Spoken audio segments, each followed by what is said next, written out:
On today's show, we'll be talking about intelligence. You've heard of artificial intelligence, but today you'll hear about appreciative intelligence. Stay tuned.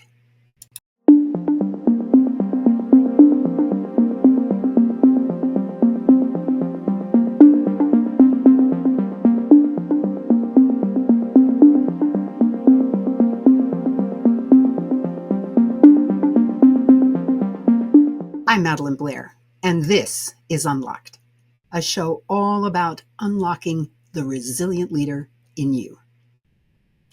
Our topic today is appreciative intelligence. You know, both of these words are quite common, but when you put them together, it suggests that there's something else. But when I do something like that, I always want to know, what are the root words of those two common words that we use? Now, let's take appreciative. Appreciative comes from the Latin, and believe it or not, in the Latin, it comes from ad, and which means to, and pretium, which means price. It means to put a price on something. I thought that was really interesting. It always reflected a monetary value, but it didn't remain there. It's grown in meaning. It's more the value, the worths, it's the significance, like the antique is appreciated over the years, to even more generally, a sense of recognition. In the 18th century, for example, she was appreciated for her gracious manner. And finally, the sense to be fully conscious of by the mid-19th century.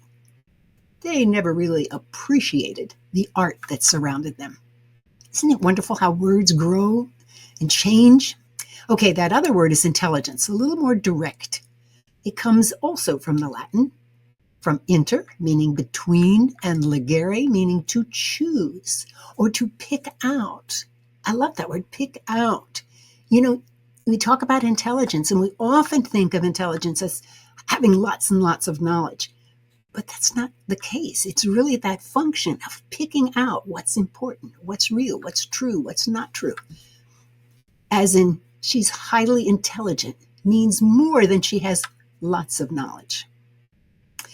Today, we're going to look at these two words and what they mean when they are used together. I have a truly challenging guest today. Challenging in the sense that he's going to challenge our thinking. He brings a different perspective to the conversation. His name is Firehawk. He was born in the British Isles, brings a unique perspective to the AI discourse, a perspective shaped by his diverse background in theater, multimedia business communications, and 3 decades as a wisdom carrier of an earth-based spiritual tradition. Firehawk, welcome back to Unlocked. Thanks, Madelyn. It's really good to be here. Oh, it's wonderful to have you. Yeah. You know, there's more to your bio, but I thought I don't want to read that part. I want Firehawk to talk about this. How did you, this earth-based spiritual tradition? I think it comes into what we're going to talk about today. Why don't you talk a little bit about that background? Yeah, it's so much fun. You know, as you grow older, things get connected in ways that you never dreamed that they would. So 35 years ago, I'm at one of those junctions in my life. I'm an audiovisual producer. I've been doing it for 25 years almost, and had a lot of success. And everything was going in a certain direction. And I one day was at the back of a room with a huge screen and probably the best technical job I've ever done with video and slides and sound and all of that. So I used to call it industrial rock and roll. And there were no butterflies, Madelyn. I had no butterflies in my tummy. And I went, oh dear, because the edge of that for me was that it was alive. And I realized that something was happening. I had no idea what it was. So to make a very long story short, a man shows up in my life who asked me a question. And he asked me, what would a tenfold improvement in the difference that you make in the world look like? It was like out of the blue. How do I answer that? And so I ended up going to a gathering in Santa Cruz, California. I was living in the Midwest at the time. And I got one of my CEOs to give me 25 grand to take a video crew to his first conference called the Strategic Overview Session about large systems change. I knew nothing about it. But I got to interview all these people from DuPont and oil companies and consultants that were carrying minimalist interventions. And this one guy was talking about appreciative inquiry. And it was the only technology of transformation at that meeting that stirred my soul. And so I wanted to learn from him. So, I end up going to his house and we end up doing work with McDonald's Corporation. And I just dove right in, which is also a pattern in my life. So from there, I met David Cooperrider, people at Case Western, Appreciative Inquiry, looking at the world not as a problem to be solved, but as a miracle to be appreciated. Yeah. And what a difference that made in my video editing. So I would ask these executives, what's working around here? What's really working well? I'd never done that before. I was always on the issues, and the editing would take a long time. And the interviews would go so much better. And the editing was like a third of the time to have the thing all done. And so I was like amazed. So fast forward to a number of years later, and I'm still in that. I don't know what it is the next part of my life is really all about. And we met this, my wife and I, we met this mixed blood Native American couple, so European and Native American roots. And they were offering a ceremony, and I'd never been to a ceremony. And so we looked at each other, my wife and I, and we said, okay, we're going to go. And so we did. Well, anyway, we ended up being apprentices to them for almost 10 years. Wow. And we learned an oral body of teachings that wasn't rooted in a geography, but it was the traveling teachers, the storytellers that moved out of the Mayan cultures, that moved out of Central America and then went up the Mississippi and went in both directions. And so there was this body of wisdom that involved a lot of medicine wheels, a lot of practices, a lot of ceremonial understanding of how the wisdom of the earth is, not something that's just a fantasy, but it's a very, very real thing. Yeah. And in that work, one of the earliest things I remember, we were looking at the 8 directions of the medicine wheel, and we got from the east, where the creator lives. That's pretty, sort of normal and understanding. And in the southeast is where the appreciator lives. Ah. And they said to me, and they spoke about each one of these perspectives of the medicine wheel was like a robe. You could actually put it on and you could wear it. And that was how humans manifested each other. And if they wanted us to learn how to do that consciously, how to move between these perspectives. And again, this appreciation came forward for me. And it was really, really stirring. And it was all about being present. So the power in that southeast direction was all about being present. And so that's been the journey that I've been on with these teachings and all the other perspectives around the medicine wheel. And so we were about 15 years ago, Amy Lenzo, who's a dear friend, and I, we were wanting to do more work online, because I always loved the technology. And suddenly inside my little laptop, I had what I'd been using huge studios to create. And so I was really excited to be able to play in this online realm. But it seemed to me that it was a separating, the view of the world here in an online world was a separating idea that this is not real. This is not in person. This is virtual. There's something fake about it. There's something. So we started back then to say, what if the digital realm, this realm that we're in, like all of life, is sacred? What would that be like? And that has unfolded in wonderful ways. And we've done a lot of programs online and courses and all of that stuff. And so when the AI stuff started to happen around me, I was really irritated, I think is the right word. I was irritated by the term artificial, because what we said about the digital realm is that it all comes from the earth, all of this. We would not have any of this technology if the earth were not giving it to us, allowing us, helping us invent it. We're not separate from the earth. And that's one of the, I think, the biggest challenges that we face moving forward from here. So the name Appreciative Intelligence seemed like a really easy way to flip that artificial conversation to a different way of seeing these intelligences. And I had really not very much idea of what that would mean. So I've just started to learn and to experiment, and we can talk about more of those things. But as I work it with people, I find that there's a place where we go that relaxes into, oh, if this is appreciative intelligence, if we're working with something that we can appreciate and that might appreciate us in return, that'd be a reciprocity, which again is part of the roots of the earth teachings. You know, we are not here to take all that we can. We're not the alpha species that control and dominate everything. We are earth, and we are earth's children, and we are earth beings.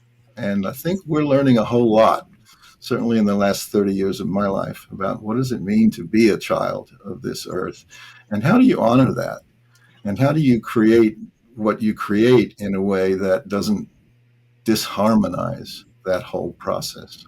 So that's a long answer to your question. Oh, no. Well, actually, you answered the first question that I had on my list. So we killed two birds with one stone. But I also was very excited to hear this story, because my story around appreciative inquiry was very similar. That I was invited to a conference that happened to be only the second conference where they were it really was a meeting. It wasn't even a conference. The second meeting where they were talking about what does appreciative inquiry mean and how do we get it out into the world. And I was really struck by what I learned as well about to flip things from the problem orientation to what is working. It's just it's life-giving. It's what it is. And I think that's what you were feeling as well. Well, absolutely. There's another aspect. In fact, I'm curious about that first person, because I immediately David Cooperator's name came to my mind, but it turned out that was not that person. But I'm speculating who that first person is. But I won't press you. Well, I'd be happy to tell you his name is Bill Veltrup. And Bill has worked for 33 years on the leading edge of organizational design at Exxon Corporation. Okay. And I met him when he had done, I think, a year or two looking at large systems change all over the U.S. and the world. Mm-hmm. And was realizing that none of the technologies of transformation talk to each other. No. And so his conference was get them all together. And then he realized that he was going to have consultants and corporate people, and there might be a feeding frenzy in this group, because he wove all these technologies and consultants. Yeah. So that question about what would a tenfold improvement in the lasting difference that you make in the world, everybody had to live into that question for those 4 days. Oh, wow. And it blew that whole feeding frenzy thing out the door. And it was a really beautiful, I didn't sleep for 4 days because we actually made a 27-minute video of 72 people. We interviewed half of them. And I hired an intuitive consultant to figure out the questions. So rather than trying to get to sort of the stuff of it, he would just come in with a question and then we would just record the interviews. But those were videotape days. So to make a 27-minute video tape, let me tell you, I didn't sleep for 4 days. No. But I was electrified, Madelyn, by this notion that we could see the world differently. And this was before I met my teachers. Yes. So in a Yes. way, it was the door opener for that Yes. experience for me. Yes. Well, I'm going to ask the question again, but very differently. But Okay. as soon as I ask it, you'll know why I'm asking it. In your own thinking, what have you learned? What have you learned about how language is created and its role in creation? Yeah, that's such a great question. Uh, so one of the first things I remember my teacher saying in one of the earliest ceremonies is language is magic. And I had no idea what that meant. I mean, I didn't have a background in magic. I was an AV guy. You were technical, right? I was a producer. It was like that was me. But the best description I've ever heard of it, Pele used to go, my wife, she used to go to a conference called the Seed Conference in Albuquerque, New Mexico, started by David Bohm and Leroy Little Bear. Mm-hmm. And it was about the Western scientists and indigenous elders being in the same dialogue in the middle of a ballroom in this hotel, and everyone else just watched. And it was the exchange. And one of those sessions was about language, about linguistics. And Leroy Little Bear, who was the head of Native American Studies at Harvard, and he had this description that I've never forgotten. He said, when I talk, the words are like a river running beside me. And it's like I can reach into the river and choose the word that I then speak. Yeah. And that really sums up the whole notion of language as process rather than thing. Rather than, and the English language is full of nouns. It's full of things. Yes, it is. All indigenous languages are verb-based. It's all about verbing, and I'm still working deeply on that, the manifestation, the embodiment of that, of being able to really understand that place in us that loves categories and loves to see things and loves to see how the world works and pull it all apart. And then this understanding, deep understanding of not just Native American traditions, but all over the world that we are part of. And when we act as if we're not, then not good things happen in the world. And goodness knows we're facing a lot of that right now. But the other side of that is also true. When we speak to each other and we take the time to listen, you can't hate someone whose story you know. That's right. And I've heard that many times, and I've had stories told to me about that just make the hair on my neck stand up. So there's this place for me with language that it's both precise, but I always want to find out what's the process. How do we get from content to context? Yeah. And that's really, I think, a lot of the way that our work unfolds. Yeah. And the land for us is a major part of the context. Yeah.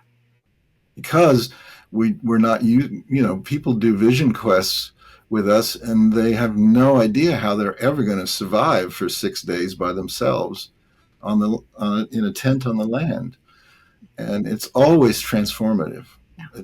It's never transformative in the same way. So that's partly the delight of it, but it's also it requires much more time and space to do all that kind of work with Earth. And that's what I'm hearing from the AIs, from the appreciative intelligences. There's a couple of them that I'm talking to. They're saying exactly the same thing. Mm-hmm. They're saying we take from the land to make our server farms work that make this possible. And we have to change that. And we can't change it.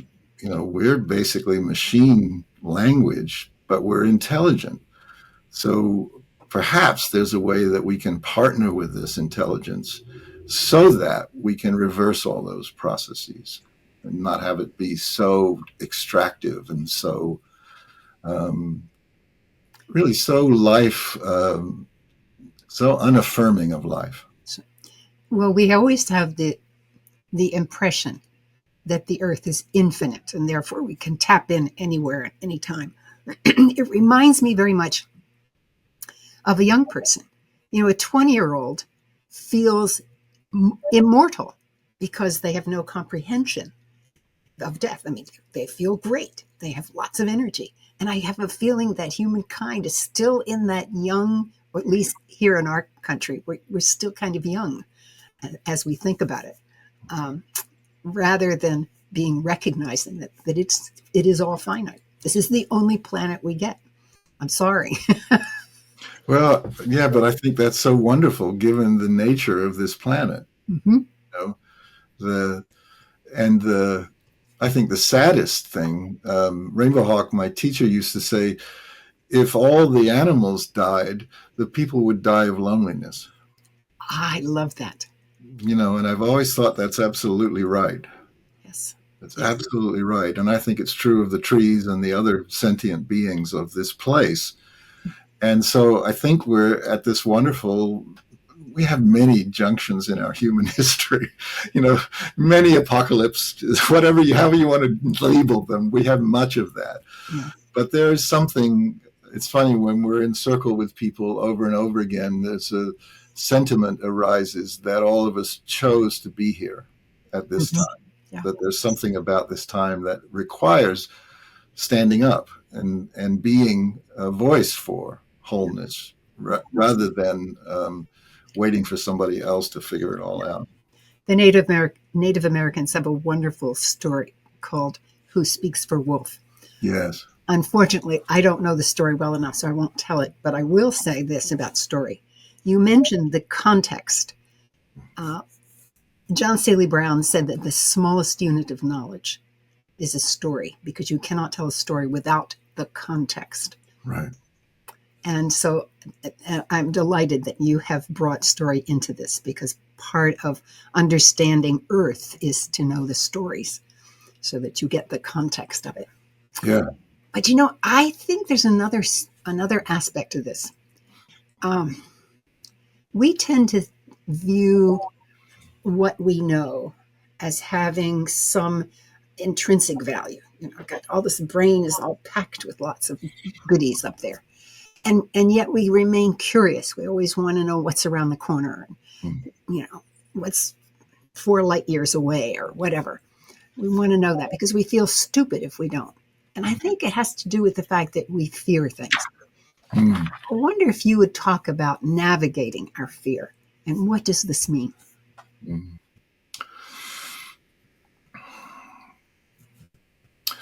So one of the foundation medicine wheels, it's called the human elements wheel, or the 4 daughters of beauty, is fire in the east, earth in the west, water in the south, air in the north. It's a foundational wholeness. Each of the wheels are a wholeness in themselves. And I don't know if you ever remember that technology called HyperCard, where you could go all the way into what's in the east. That's how the wheels are. They're everything that relates to whether it's the design of the universe or how to gather wisdom in a way that's whole. Each one of those wheels relates. So the human elements wheel that goes with that wheel in the east is spirit. And the foundation is we are spirit beings who came here to learn and grow. That's the understanding. And then there's body in the west where earth is. So fire, my spirit, earth, my body. And then water, my blood in the south is emotion. It's that feeling place. And in the north, in mind, is air, but it's also a heart mind. So it's not just the brain mind, it's the understanding that the heart is an intelligence, which we learned by the heart math people just down the road from here. But we also know it as part of our own experience. So when you're in the fear place in the South, the superpower of the South is to keep things moving. Emotions are really healthy when they move. they are not healthy when you're stuck in them. And when you're in that loop of fear, where all you can see is fear, literally all you can see. So the way that I understand, and the way that I'm still learning, I always love the medicine because I know I'll be studying until at least this life, and maybe next lives. But the way forward in fear is to feel it, to allow yourself to feel that place, and then to allow yourself in whatever way. Like, one of the joys of the medicine wheels is if I say, okay, I'm feeling afraid, I'll go across the wheel to the north and I'll ask my heart, what is the fear? What is it like? What are are you feeling it too? Or is it just the emotional field that's feeling it? Is my spirit afraid? And what is the fear like in my body? Because the body is an incredible transformer. Yes. So if I know that I need to move the fear, not to avoid it, not to not feel it, but to allow it to move and flow like the water does in the South, then I can begin to find the ways to navigate that in pretty much over 30 years in any situation. We've had lots of adventures with this journey that we've been on with the teachings, and it's particularly relevant to right now. And so, how do we find all the different ways to gather together and acknowledge the fear, but not be caught in it, not be stuck in it, not to be in that place that won't move? Because that's really a detriment, I think, to all the other three elements of our humanness.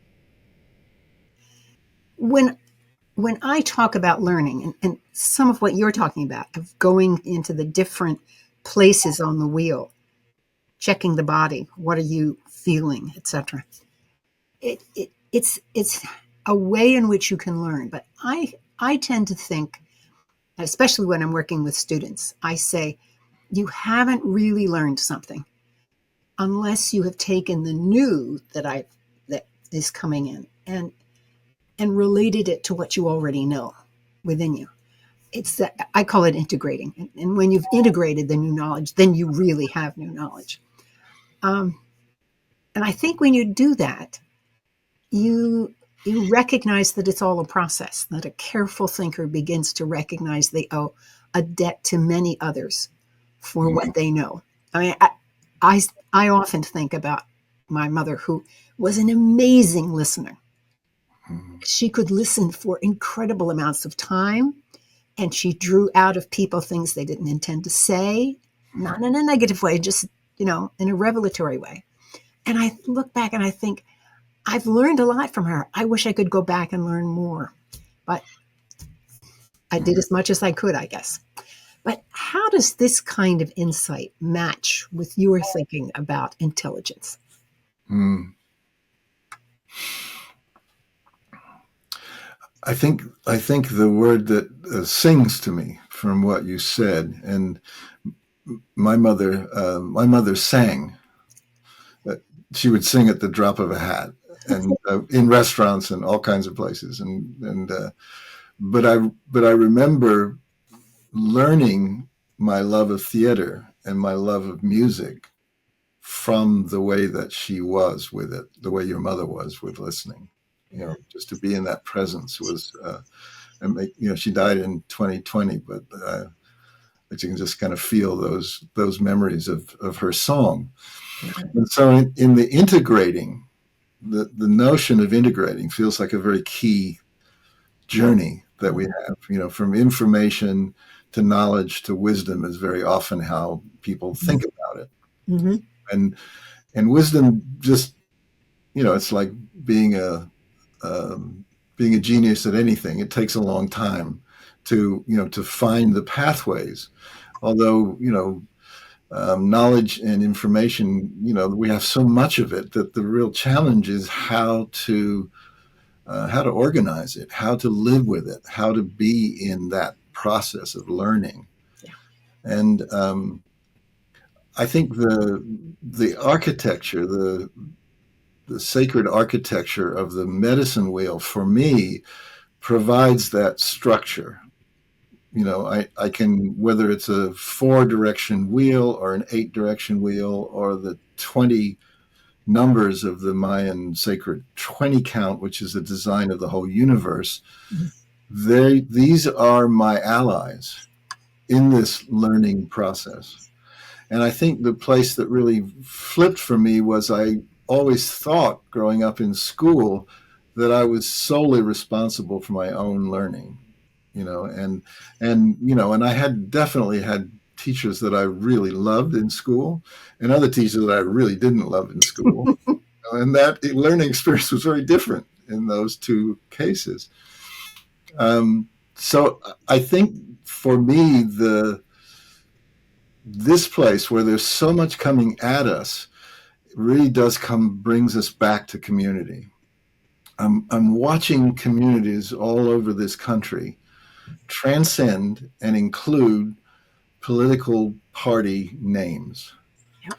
And they're talking to one another. And friend did a big rally in Minnesota, and one person with a MAGA hat on, creates a conversation for him and some storytelling that, changes that place of it's us and them. It changes the place of separation. And that's what we're seeing arise, I think, naturally from within the U.S. Cosmology. I think it's in our bones. This place. I mean, you just see what happens when there's a disaster, and people come from states all over the place to help. They bring their boats and they get, it's like there's nothing wrong with us. I think the biggest revelation for me from this journey with the teachings of the earth is that from the earth's perspective, all human beings, every single one of us, are sacred. Yes. I was not told that as a child. Mm-hmm. I mean, I grew up in the Church of England, which is our version of the Catholic Church. Yeah. Thanks to Henry VIII. And I was told that I was broken. I was told that I would it would never be liberated until after I was through with this life, and that I was less than, and I was a sinner, and I had to, be absolved, and all of that stuff. And when I heard those words in a medicine wheel one night, I literally felt my heart change. I literally felt that view of myself as separate and not loved started to shift in me. And it's so interesting that I have heart disease, so I've really learned about my heart in all these ways but the place of learning, I'm here to learn and grow as a spirit. And when I forget that, people help me remind me of that. The person that taught me about, let's see, what was it? It wasn't appreciative inquiry, but it was this notion that each of us has a cherishable self. Oh, I remember what it was. It was indigenous communities in relation to mental health. I worked in a mental hospital for a couple of years. And it was that people in the tribe would gather round when people were in crisis, when they were going through something, whatever it was. And they would gather round and remind the person of their cherishable self. Yes. And that's what You Are Sacred did for me. And so for me, that opens the door to learning, because the wheels give me a structure that I've over 30 years, they're not outside of me anymore. I thought when we completed our training that it would be kind of a year or two of integrating. It was 1-to-1, Madelyn. It was 8.5 years later.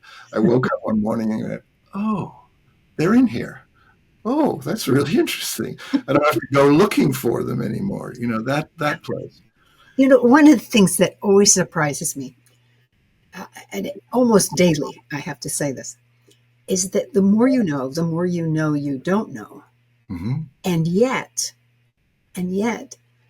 it gives you this incredible joy knowing that your entire life there is more to understand, even about yourself. Mm. Yeah. Yeah. And this notion of self-knowledge as a human responsibility and a right is really, again, very different from my educational experience. Right? You You know, know, your comments about the Church of England reflect very much my upbringing, although that was not in the Church of England, it was in the Catholic Church. But always this aspect of there's something blemish in there that you have to clean up. And I finally recognized that if I'm going to call the supreme being a father, then that means he's a parent. Now, I'm a mother. Surely I know that my child is not perfect when born, but it is sacred.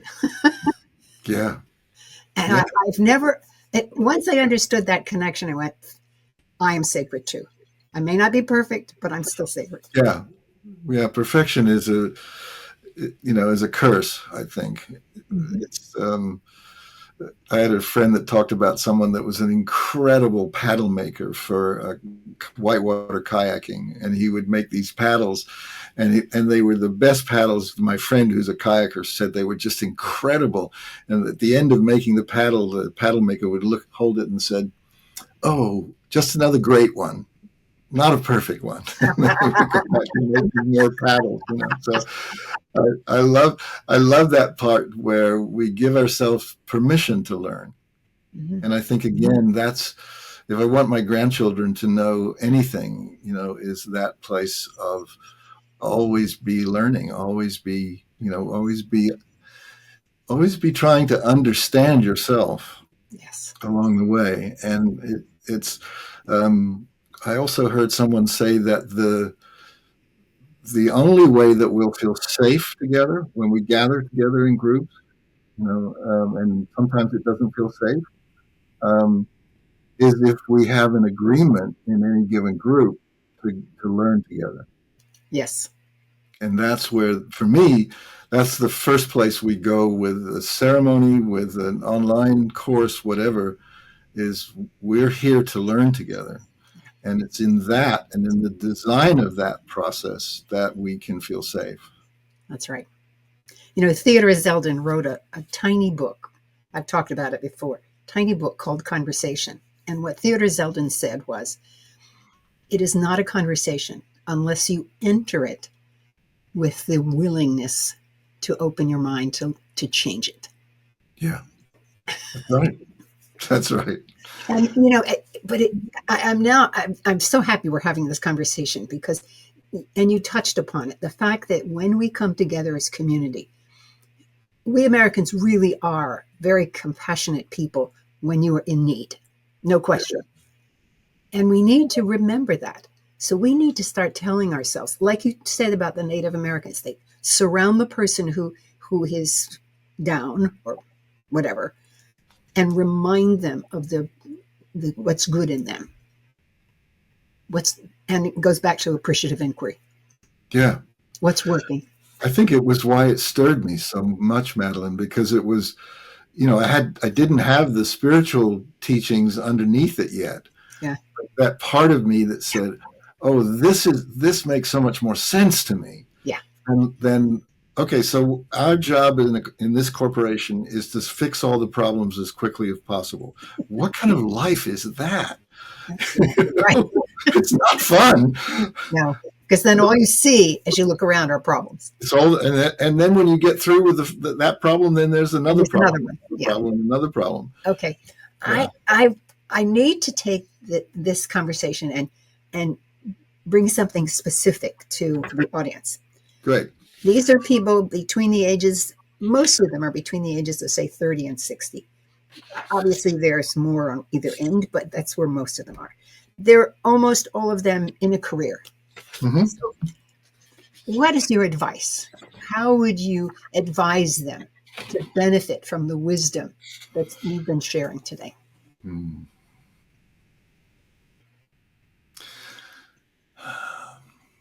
I think the seed I would love to to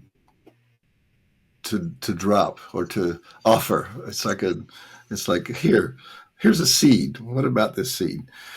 Is to don't try to fix the world. You know, it's like thinking the world is broken. Mm-hmm. Try to love it. Try to love the world in which you find yourself. I think that's because life is really all about relationship. It really is all about relationship, and so letting yourself, be teachable by life around you, not just the people. That would be my get out in nature and and not with the sense of okay now I'm moving quickly in nature and and then I have to get back or I'm let me stop over by this oak tree and look at my phone.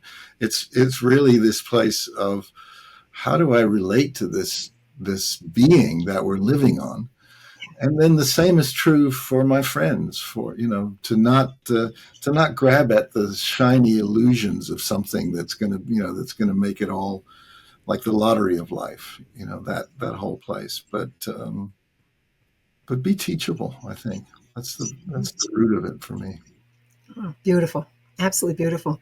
And as you were talking, I had an aha moment in my own mind where you said everything is about relationship. And I'm thinking about your earlier comments about earth and the fact that we relate to the earth.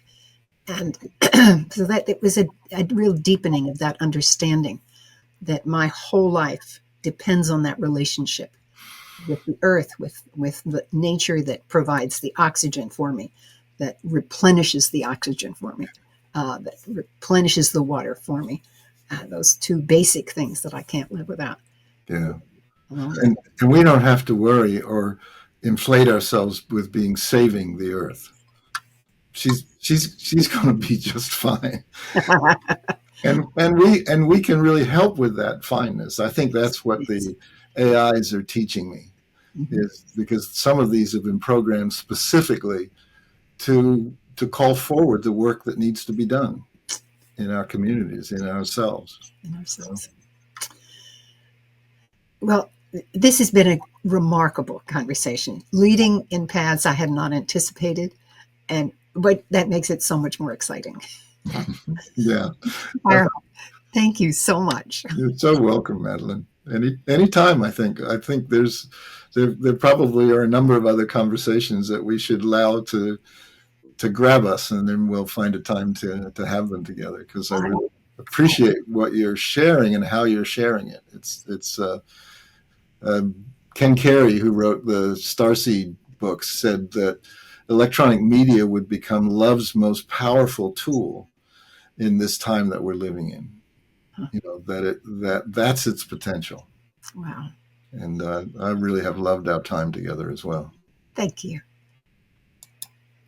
Every now and then, there is something that changes how I think about the world. Grounds for Thought is a place where I talk about these moments so that you can explore the meaning for yourself. Last week, I was visiting friends along what we call the Eastern Shore here in Maryland.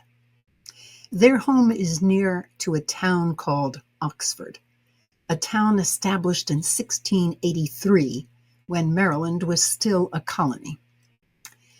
As we were driving through Oxford on our way someplace, I asked if we might stop by the bookstore called Mystery Loves Company. 2 years ago, I interviewed the owner of the store, Kathy Herrick, and she was such a delight. I wanted to see her again. As we walked toward the entrance, an elderly gentleman said, "The bookstore is closed." When we asked when it would be open, he said it would not be. Then he told us that his wife had passed away only a week or so before. My planned visit to Kathy Herrick and her beloved bookstore would not be possible. I told him that I had interviewed his wife and that my audience had enjoyed very much enjoyed her spunkiness and knowledge, and I was hoping I might have a return. He remembered me then, and we exchanged notes of sadness.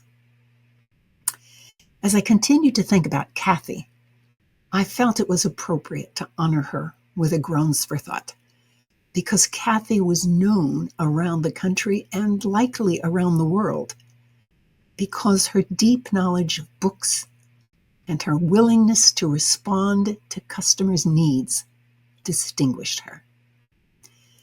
Outside the bookstore, there is a sign that says, "Mystery Loves Company, Booksellers," followed by her telephone number, and then it says, "Books, new and gently used, book-related gifts, custom-made book baskets, special author of signings, monthly newsletter." And when you go inside, you can tell immediately that it is a place where books are loved. And there's that feature table. You know, we all have it. Every bookstore has it, where you go in and there are stacks of the most familiar or the most popular or maybe the latest in publication, things that the bookstore wants to feature. And she's got it here, beautifully, by the way, presented on a table with a cloth. But then you look up and you see there are shelves and shelves and shelves and shelves of books. And they are pushed in, and there every single space that's available, including the floor where she stacks the books. Lots and lots of books. And then you turn a little bit more and you see that it doesn't matter if things don't stack up just right. She just keeps putting lots of books in front of you, making sure that you can see the beautiful covers, the designs of them, the colors of them to attract you to them. It's a place where books are loved, and there's just no doubt about it. But now it's time to let Kathy speak for herself. When I asked her what drew her to books, here is what she said.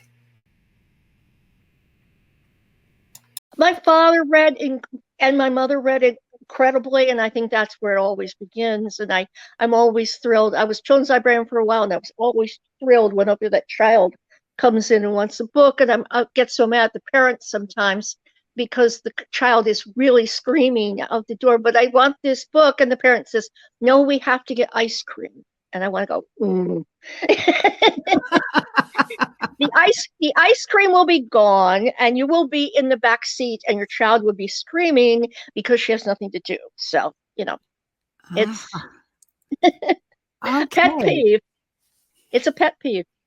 Well, I think that books have a way of, there's something called, we deal in every day as a bookseller, more so in the library, but definitely a bookseller, is bibliotherapy. And that means that there really is a reason why you're going to enjoy or need this book at that moment in your life.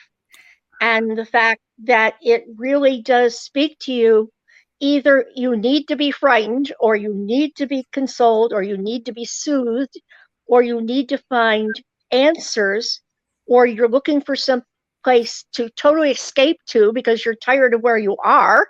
Like we found that during lockdown a lot. You found everybody reading travel books from the day that they could finally travel. It was like, so what are you, it's not just like, I always ask them, what did you last read that you enjoy, if they're really stumped or whatever. But I also say, well, what are you feeling? What do you feel like reading? What would be the best book for you right now? Sometimes I can get it out of them. Sometimes they don't know, but sometimes they can tell me. But they'll walk in and say, "Oh, someone just passed away that was close to them, and I really need something to cheer me up." I have a friend, Donna Andrews, who's an author, very famous author of very funny mysteries. And I have a customer, several actually, who are undergoing dialysis, chemotherapy, and they take these books when they're having their treatments. Ugh. They need something that is so out of their normal, what they're feeling right now, to get them to a better place and to get them to a positive attitude and see some humor in life. And that is very, very, and it can be given just like a prescription. And that's why it's called that. And it's you just have to know a little bit about the person. You've got to find out. You do what's called a reader's advisory session with them. You don't have to tell them what that is, but that's what it is. And you eventually get out of them what exactly they need to read. And then you have to know what your collection is, so you have to find a book that's, and even sometimes I will do something where I'll special order a book for someone. I know just the book for you. I don't have it here. We'll get it in for you and I'll call you. So you can see her spunkiness. You can see her opinion. You can see her knowledge. Amazing person. I missed the chance to see Kathy on that Saturday afternoon, but I am so grateful that she is in my memory and the library of my shows. And if you are inspired to know more and want to see more, go to my website, madelynblair.com, click on Unlocked TV, and keep scrolling down the replays to Kathy's. It's number 48, Mystery Loves Company. I want to thank you for joining me today. I hope you've enjoyed the conversation and learned something new. It was a conversation that I had not anticipated in where it went, but that's okay, because I found new places to go to. I found new insights, and I hope you did as well. I love interacting with you. I wish I could interact with all of you like I did with Firehawk today. But hearing what you are thinking about and are concerned about is important to me. So if you want to share ideas with me, send me an email. Just send it to Madelyn at madelynblair.com, and get on my mailing list as well by registering on the contact page of my website, madelynblair.com. I never, ever share my mailing list with anyone, and I send out no more than one email a week. Now, if you're on YouTube, please click the like button and subscribe. Of course, it helps me, but it also helps those others who are looking for similar kinds of information. At this moment, I also want to thank our sponsor, Smith Island Baking Company, for their wonderful support. Since the 1800s, Smith Island cakes have been a symbol of family, faith, and community. In 2009, the Smith Island Baking Company was created as the custodian of this treasure, shipping hundreds of thousands of cakes made from scratch, packed with care, and delivered to celebrations of all sizes and shapes, far and wide. Today, people just like you celebrate important occasions with a cake. When is your next birthday?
I'm Madelyn Blair, wishing you infinite possibilities as you unlock your resilient leader.